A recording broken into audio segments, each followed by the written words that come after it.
little something to fill in the time. While we're in between productions of the A-list, we're gonna release smaller, more personal top 10 lists called Mini A-list. These are top 10s composed by individual hosts of Anime America telling their personal choices for whatever category they choose.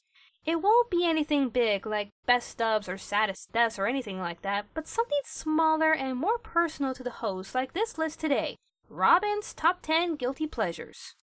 Well, this is gonna be fun and yet embarrassing at the same time. The following is a list of anime some people find weird, stupid, perverted, or ones that even I know are bad, but for some reason, I like them. So here we go with our first mini A-list, Robin's Top 10 Guilty Pleasures.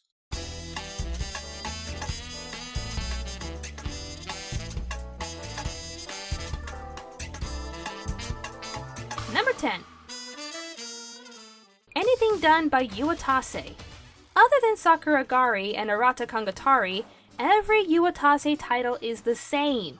Young high school girl's life drastically changes and gets stuck in a love triangle along the way.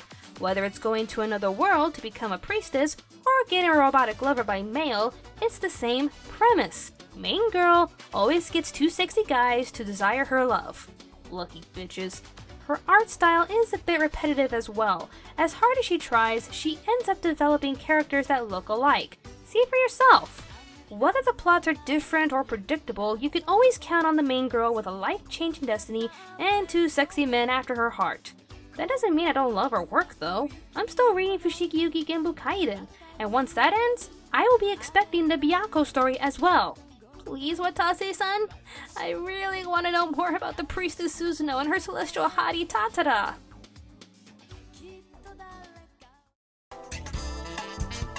Number 9. D.N. Angel. I used to like this show, but now that I look back on it, I kinda don't. My tech school buddies would be so proud of me now.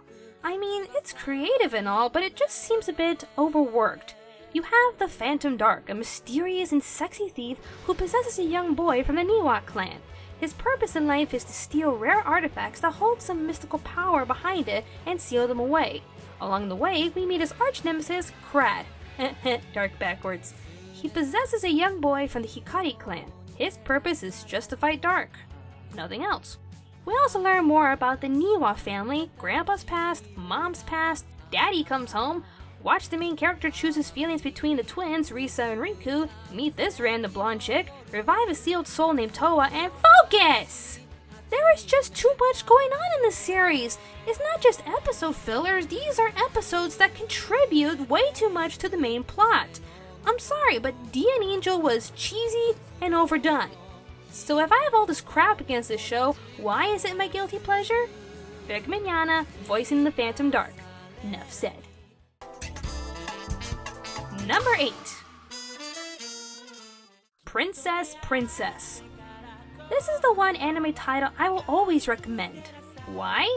Because this pretty much shows why you shouldn't put your children in a one-gendered school.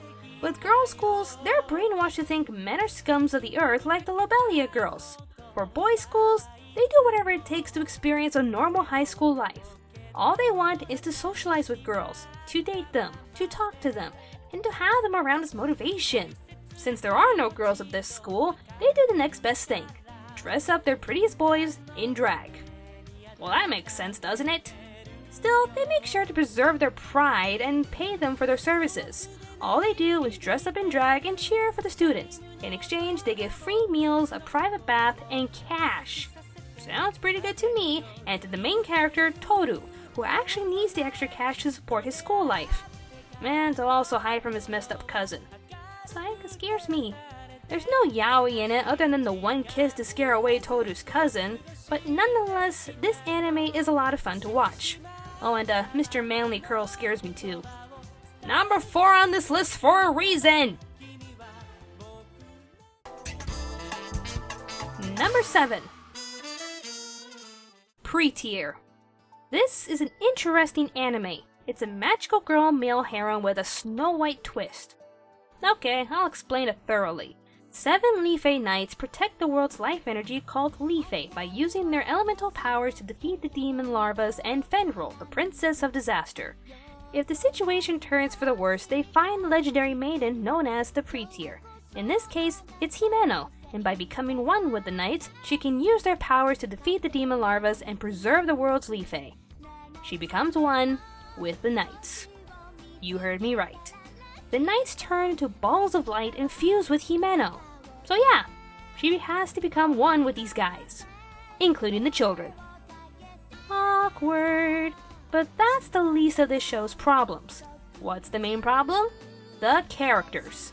They're just over the top. Himeno, overly chipper and perky. Her parents, lovey-dovey 24/7. Mayune, bitchy McBitch. Mawata, very quiet and dramatic. The children, oh so kawaii. Go, the awesome go-to guy. Kei, major narcissist for no reason. Number 5 on that list too. Sasame, the sweet calm guy with a dark secret. And then there's Hayate. He's the most complicated compared to the others.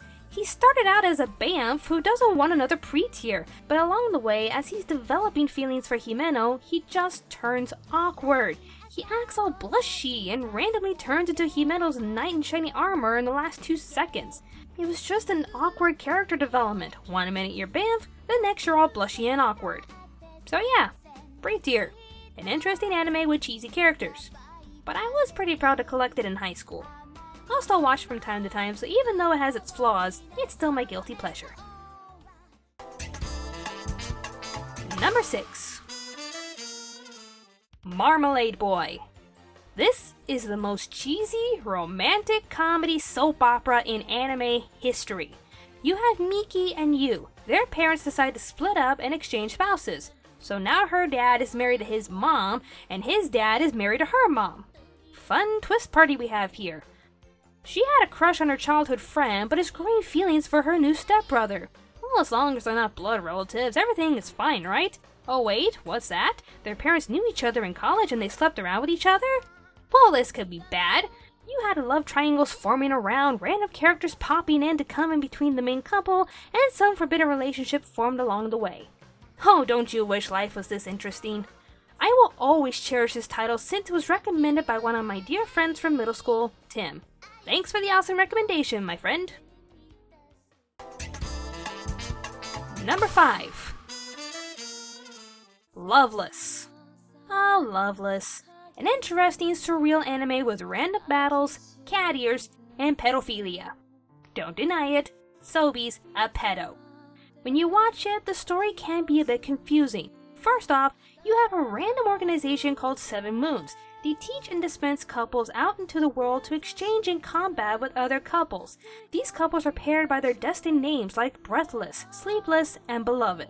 When you have a true name branded on you, there is a partner somewhere out there waiting to meet you and help you in battle. Here is Sobi. His true name is Beloved, and his old partner Seme was murdered in some sort of controversy. In case of this situation, Sobi was ordered by Seme to become Ritsuka's partner, branded with the true name Loveless. Still with me here? So even though their names are different, they become battle partners to discover the truth behind Seme's death and Ritsuka's amnesia. And to suppress Ritsuka's name, Sobi provides him with love. Since his name means one without love, Sobi must provide him with the love that he needs. Nothing more than an excuse for a 20-year-old to molest a 12-year-old. No arguments. And then we have this fascinating anatomy. To put it simply, cat ears and tail represents innocence. If you have them, you're considered a child and a virgin. If you don't, you're considered an adult and sometimes a skank. Adult, child. Innocent, skank. In some ways, this show is pointing out even more that this is a bit pedophilic. This show is a bit confusing and weird, but it's still fascinating to watch. The art, the music, and the surrealism of it all is just attractive. Number 4. Yuru Yuri. If you thought cat ear pedophilia was weird, you might be uncomfortable about this title. An anime with middle school girls who act like lesbians.